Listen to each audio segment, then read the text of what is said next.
किसान विधेयक की वापसी को मयंक गांधी देश की सबसे बड़ी गलती बताते हैं। पर वो अपोजिशन उसमें आ गए, सरकार ने भी उसको पॉलिटिकल बना दिया, फिर वो रास्ता घेर दिया, रोज मीडिया ने भी उसको चढ़ा दी बढ़ा दिया। तो एक अच्छी चीज़ जो हो रही थी वो रुक गई है, तो उसका मुझे बड़ा दुख है। उस समय भी मैंने बहुत इंटरव्यूज दिए थे।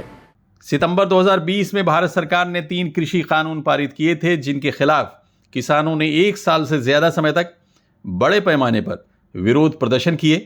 किसानों का कहना था कि ये कानून किसानों को बड़ी कंपनियों के हाथों में छोड़ देंगे और उनकी जिंदगी बर्बाद हो जाएगी। किसानों को डर था कि सरकार इन कानूनों के जरिए कुछ चुनिंदा फसलों पर मिलने वाले न्यूनतम समर्थन मूल्य MSP देने का नियम खत्म कर सकती है और खेती किसानी के कारपोरेटीकरण को बढ़ावा दे सकती है। इसके बाद उन्हें बड़ी एग्रो कमोडिटी कंपनियों का मोहताज होना पड़ेगा। किसानों के इस आंदोलन में सैकड़ों किसानों की मौत भी हो गई थी। लेकिन सरकार के इस बिल को ग्लोबल विकास ट्रस्ट के संस्थापक मयंक गांधी दूसरी नज़र से देखते हैं। वो कहते हैं कि मोदी सरकार के ये विधेयक सन 1991 के नरसिम्हा राव सरकार के क्रांतिकारी इंडस्ट्रियल रिफॉर्म्स की तरह से था, जिसका आज पूरा देश फायदा उठा रहा है। देखिए, किसान का अगर स्थिति अच्छी होती तो इतनी आत्महत्या नहीं होती, इतनी गरीबी नहीं होती। सरकार कुछ नए रिफॉर्म्स लेके आई थी और उसको पूरा पॉलिटिकल कर दिया।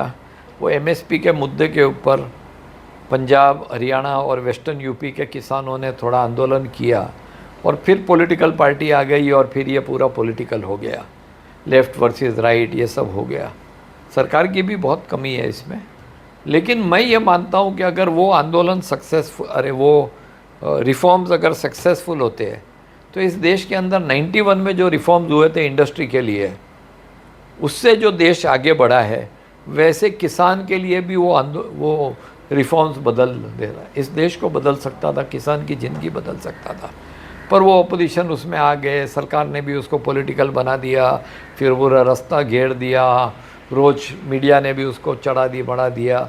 तो एक अच्छी चीज़ जो हो रही थी वो रुक गई है, तो उसका मुझे बड़ा दुख है। उस समय भी मैंने बहुत इंटरव्यूज़ दिए थे कि और ये मॉडल जो है कि कहीं भी बेच सकते हैं कितना, उसको उससे हमारे यहाँ किसान को बहुत फ़ायदा हो रहा है, पर वो पूरे देश में लागू होता तो बहुत फ़ायदा होता।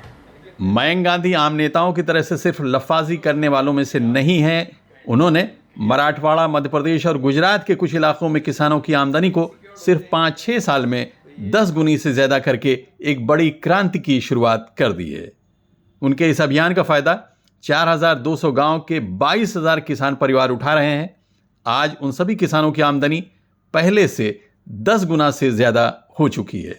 मैं एक चीज़ हमेशा कहता हूँ कि हम ये सोचते हैं कि ये केक है और केक का हर अंश गरीब से गरीब तक जाना चाहिए, लेकिन केक अगर बड़ी नहीं हुई तो ये चलने नहीं वाला है। तो जितना डिस्ट्रीब्यूशन ऑफ वेल्थ इम्पोर्टेंट है, उतना ही वेल्थ क्रिएशन भी इम्पोर्टेंट है। और हमने देखा है, चाइना में देखा है, नेदरलैंड में देखा है, मैं तो विश्व भर में जाता हूँ, without investments, without capital investment कुछ होने नहीं वाला है।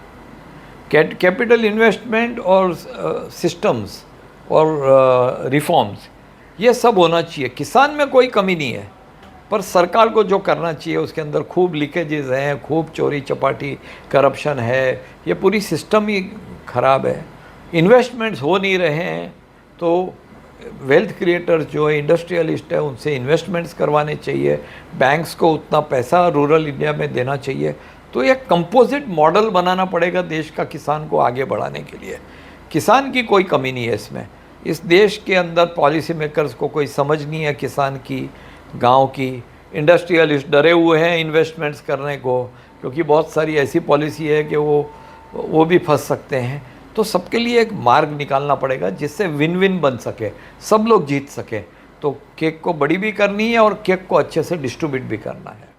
ग्लोबल विकास ट्रस्ट ने बीड़ जिले में किसानों को प्रशिक्षित करने के लिए एक विश्व स्तरीय ट्रेनिंग सेंटर बनाया है, जिसमें किसान नए अंदाज की खेती का तरीका सीखकर अपनी आमदनी को बढ़ा सकते हैं। देखिए, अभी क्या हो रहा है, अगर ट्रेंड इसको देखें तो टेक्नोलॉजी बहुत आ गई है एग्रीकल्चर में। मैं तो ये देख रहा था कि IIT से जितने बच्चे निकल रहे हैं 50% एग्रीकल्चर के स्टार्टअप्स हैं।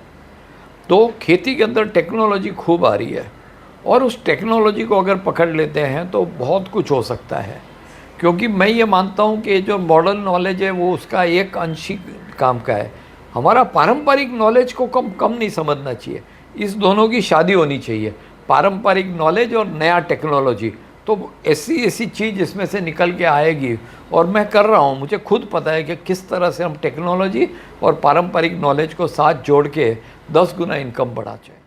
आज हमारे देश को मयंक गांधी जैसे ईमानदार और कर्तव्यनिष्ठ समाज सेवकों की जरूरत है, जो अपने शहर का ऐशो आराम छोड़कर किसानों के बीच आकर रहने लगे और उनकी तकलीफों को खुद अपनी तकलीफ समझकर उसे दूर करने के लिए तन मन और धन से जुटे हुए हैं। Abid Naqvi, press 9 news, Mumbai.